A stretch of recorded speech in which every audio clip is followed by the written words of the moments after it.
Hello friends, कैसे हैं आप सब। स्वागत है आपके फिर से एक नए वीडियो पर। तो फ्रेंड्स, इसमें अभी हम बात करने वाले हैं कि अभी छत्तीसगढ़ में जो इंदिरा गांधी जो कृषि विश्वविद्यालय है उसमें जो भर्ती आई है वो वाली। तो फ्रेंड्स, क्या है पूरा हम देखेंगे इस वीडियो में। बाकी आप वीडियो में नए हैं, चैनल पर नए हैं तो चैनल को लाइक शेयर सब्सक्राइब वगैरह कर दीजिएगा। ओके, तो फ्रेंड्स चलिए अभी हम बिना टाइम वेस्ट किए बात करते हैं।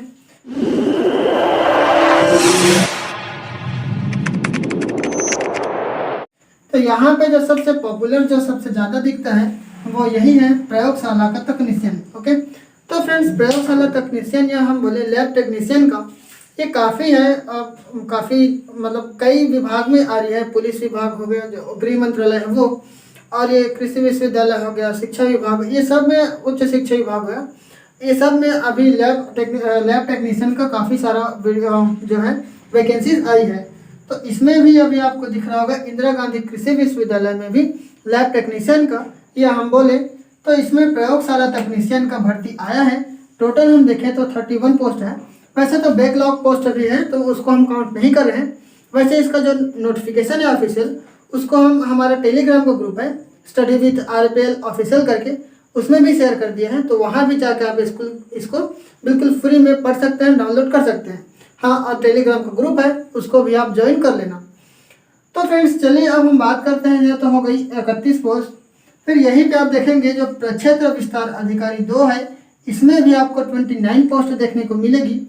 फिर है सहायक वर्ग ग्रेड 3 या फिर हम बोले सहायक ग्रेड 3 है, इसमें भी आपको 9 पोस्ट देखने को मिलेगी।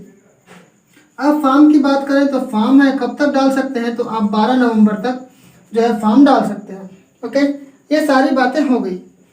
अब यहाँ पे हम, और ये तो सारी पोस्ट है कि जो वैकेंसीज है, कितना आखिर पोस्ट है, ये सब महिलाओं के लिए जो 33% आरक्षण है वो सब भी नोटिफिकेशन में आप अच्छे से पढ़ लीजिएगा, ठीक है। अब यहाँ पे हम बात करेंगे आखिर फीस यहाँ कितनी है। तो जनरल और OBC हैं, इनके लिए देना पड़ेगा 600 रुपया, और जो SC और ST है इनको देना रहेगा 300 रुपया। ये सब तो बेसिक नॉलेज हो गई कि आखिर वैकेंसीज कितना है, फीस कितनी है, ये सारी।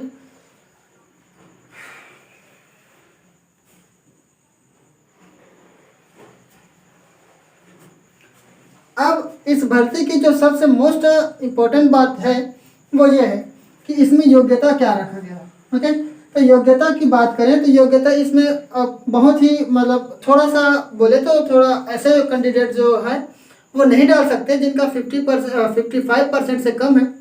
तो यहाँ पे आप देखें आपका सेकंड डिवीजन मांगा गया है, लेकिन 55% आपका कम से कम होना चाहिए। किसमें? BSc में।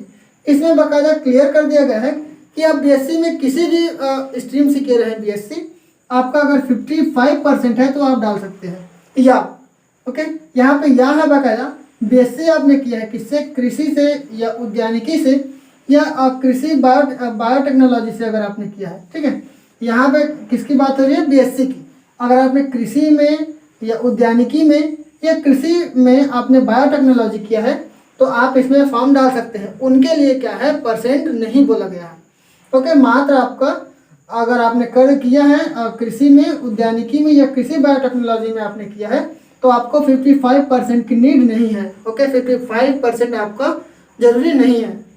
फिर यहीं पे या और है B.Tech अगर आपने किया है कृषि अभियांत्रिकी में तो भी आप डाल सकते हैं। यहाँ भी परसेंट की बात नहीं बोला गया है। ओके, खाली BSc वालों के लिए बोला गया है कि 55% प्लस आपका होना चाहिए, या फिर 55% आपका है तो आप इसमें फॉर्म डाल सकते हैं।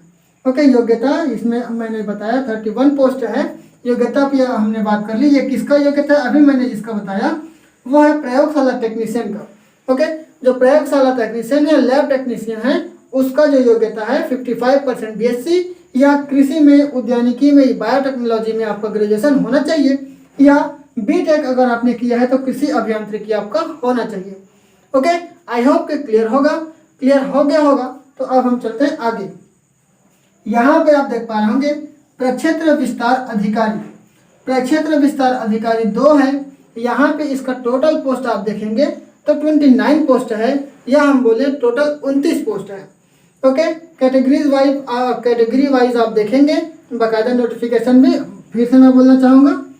ओके, टेलीग्राम में हमने शेयर कर दिया है। फिर यहाँ कृषि है और कृषि अभियांत्रिकी है या उद्यानिकी है, इसमें आपने ग्रेजुएशन किया है, उसमें भी मात्र सेकंड डिवीजन होना चाहिए आपका। ओके, कृषि में, कृषि अभियांत्रिकी में या उद्यानिकी में अगर आपने ग्रेजुएशन किया है सेकंड डिवीजन के साथ, इसमें 50% नहीं बोला गया है, मात्र आपका न्यूनतम इसमें आपका क्या होना चाहिए, न्यूनतम आपका सेकंड डिवीजन होना चाहिए। ओके, अब हम अगला बात करें तो ये तो सहायक ग्रेड 3 है।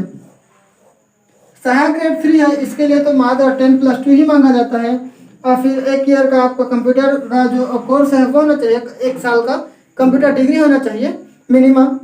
और इसमें जो टाइपिंग टेस्ट वगैरह है, 5 ईयर की डिप्रेशन, ये सब होगा। ओके, अब इसके लिए जो कौशल योग्यता परीक्षा है ये लिया जाएगा, 9 पोस्ट है, तो ये है पूरा। ओके, तो अभी आप देखेंगे तो छत्तीसगढ़ में इतनी सारी वैकेंसीज आई है, काफ़ी सारी वैकेंसीज आई है, तो आप कंफ्यूज भी हो जा रहे होंगे कि हम कैसे करें, कौन सी छोड़ें, कौन सी तैयारी करें। तो इन सब के लिए हम एक सेपरेट वीडियो बनाएंगे, आखिर किस तरीके से हमें तैयारी करना चाहिए, कौन से सब्जेक्ट को लेकर चलना चाहिए। और ऐसे लैब टेक्नीशियन का आप देखेंगे तो जैसे अभी व्यापम में आया ही है, फॉर्म फिल हो ही रहा है, उसमें हम देखेंगे तो पूरा केमिस्ट्री भर दिया गया है। उच्च शिक्षा विभाग में हम देखें तो पूरा विज्ञान भर दिया गया है, जैसे हम बोले तो जीव विज्ञान, भौतिक विज्ञान, रसायन विज्ञान, इन सब को भर दिया गया है पूरा 60 नंबर। तो इस तरीके से, और हम देखें तो हॉस्टल वार्डन का हो गया, हॉस्टल वार्डन में अलग ही सिलेबस चल रहा है। तो आखिर हम किसकी तैयारी करें, इन सब पे हम एक चर्चा करेंगे। तो बाकी आप बताना ये वीडियो कैसी लगी। तो चलिए फ्रेंड्स, मिलते हैं फिर ऐसे ही अगली वीडियो में, तब तक सीखते रहेगा, सिखाते रहेगा। जय हिंद, जय भारत, वंदे मातरम।